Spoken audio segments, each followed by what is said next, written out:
भारतीय राजनीति का रंगमंच इन दिनों बिहार से दिल्ली तक बवाल से गूंज रहा है। दरभंगा की एक सभा में प्रधानमंत्री नरेंद्र मोदी पर की गई आपत्तिजनक टिप्पणी अब सिर्फ एक बयान तक सीमित नहीं रही, बल्कि ये चुनावी माहौल में दलगत समीकरणों को गहरा असर देने लगी है। मामला इतना तूल पकड़ चुका है कि बिहार से उठी चिंगारी अब राजधानी दिल्ली तक फैल गई है। कांग्रेस नेता के मंच से आई यह अभद्र टिप्पणी न सिर्फ बीजेपी को आक्रामक आंदोलन का हथियार दे गई है, बल्कि विपक्षी राजनीति के नैतिक आचरण पर भी सवाल खड़ा कर रही है।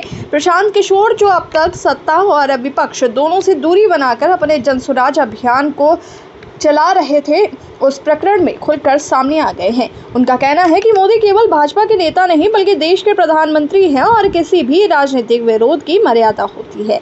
गाली गलौज, वो भी किसी की मां बहन के लिए, राजनीति को रसातल में ले जाता है।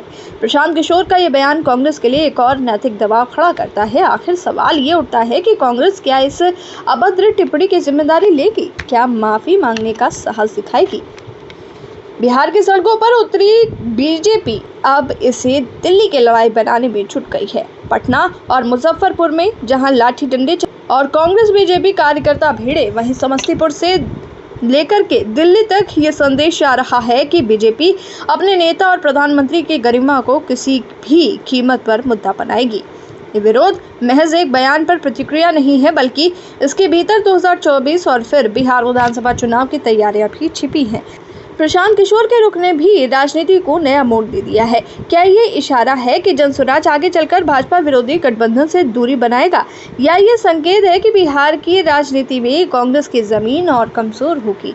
राहुल गांधी पर मुकदमा और कांग्रेस दफ्तरों पर बीजेपी का आक्रामक प्रदर्शन इस बात का संकेत है कि ये मुद्दा आने वाले चुनावी विमर्श में बार बार उछाला जाएगा। सवाल ये भी है कि क्या कांग्रेस अभद्रता के इस आरोप से अपनी छवि बचा पाएगी? क्या राहुल गांधी अपनी यात्रा और अभियान को इससे प्रभावित होने से रोक पाएंगे? और क्या भाजपा इसे सिर्फ भावनात्मक मुद्दा बनाएगी, या विकास, जाति और गठबंधन की राजनीति से जोड़कर बड़ा नैरेटिव तैयार करेगी? आगामी चुनाव में यह मामला एक मोरल टेस्ट बन गया है।